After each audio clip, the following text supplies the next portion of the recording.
इस ऐतिहासिक खबर के बाद लौटते हैं उस खबर पर जिसकी हमारे देश में आज चर्चा हो रही है। हमारे देश में भ्रष्टाचार के मामलों की जांच करने वाली सबसे बड़ी संस्था लोकपाल अब अपने लिए महंगी कारें खरीद रही है। लोकपाल ने 7 BMW गाड़ियां खरीदने के लिए एक टेंडर जारी किया है। लोकपाल कार्यालय के टेंडर में विशेष तौर पर BMW 3 सीरीज के एक मॉडल 330 LIM स्पोर्ट का जिक्र किया गया है कि हमें ये वाली गाड़ी चाहिए। इसमें यह भी साफ लिखा है कि गाड़ी सफेद रंग की होनी चाहिए और ये जो टेंडर है ये 35 पन्ने का टेंडर है। आज मेरे हाथ में ही है। 35 पन्ने के इस सरकारी टेंडर में इस बात का पूरा ख्याल रखा गया है कि कोई भी जानकारी कार के बारे में, कोई भी स्पेसिफिकेशन, कोई भी डिटेल छूट ना जाए। BMW के जिस मॉडल की कार खरीदने की बात की गई है उसकी टेक्निकल डिटेल्स को भी बाकायदा 2 पन्नों में बताया गया है कि किस प्रकार की कार खरीदनी है, उसकी टेक्निकल डिटेल्स क्या होनी चाहिए, उसका इंजन क्या होना चाहिए, उस कार के अंदर क्या क्या चीजें होनी चाहिए। ये देखिए, ये पूरी जो आप ये पेपर देख रहे हैं मेरे हाथ में, ये उस कार की पूरी डिटेल्स हैं जो मैं आपको आज दिखा रहा हूं। देखिए, और इसमें लिखा है pro forma for technical bid procurement of BMW और फिर उसकी गाड़ी की डिटेल्स हैं। इस समय लोकपाल में 7 सदस्य हैं, 7 मेंबर्स हैं लोकपाल में, और दिल्ली में BMW के इस मॉडल की एक कार की कीमत है लगभग 70 लाख रुपए।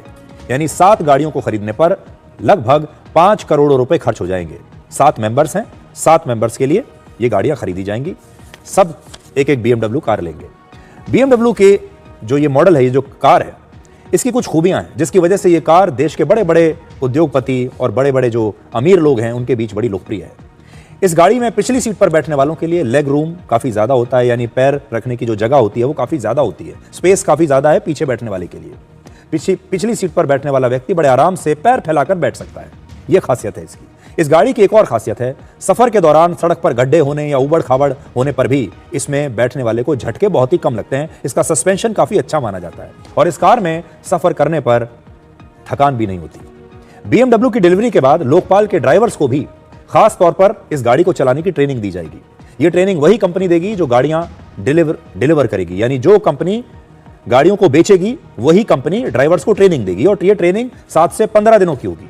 ट्रेनिंग के दौरान गाड़ियों के सिस्टम, उनके इंजन और उन्हें सही इस्तेमाल कैसे करना है इसकी जानकारी दी जाएगी। और हमारे देश में लोकपाल की मांग को लेकर आपको याद होगा वर्ष 2011 में एक बहुत बड़ा आंदोलन हुआ था जिसे आप अन्ना आंदोलन के नाम से जानते हैं।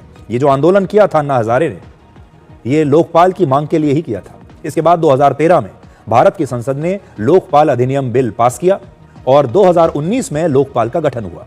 लोकपाल का गठन उच्च स्तर के भ्रष्टाचार के मामलों जैसे प्रधानमंत्री, मंत्री, सांसद और केंद्र सरकार के बड़े अधिकारियों की जांच के लिए किया गया है। यानी हाईएस्ट लेवल पर जो हमारे देश में भ्रष्टाचार होता है उसे रोकने के लिए लोकपाल का गठन हुआ। और लोकपाल में अधिकतम 9 सदस्य होते हैं जिसमें 8 सदस्य और 1 अध्यक्ष होता है।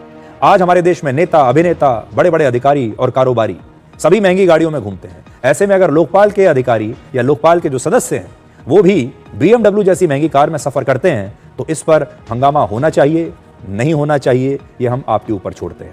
इसका एक पक्ष तो ये है कि लोकपाल के जो सदस्य हैं वो क्यों ना अच्छी कार में जाएं, और दूसरा पक्ष इसका ये है, जो दूसरा पहलू है वो ये है कि लोकपाल तो बनाया ही गया था भ्रष्टाचार के लिए, को रोकने के लिए। और लोकपाल का मतलब था, अगर आप अन्ना हजारे से देखें तो सिंप्लिसिटी। लोकपाल के लिए BMW की कार अब आ रही है, लेकिन अब यहां से आपको हम लेकर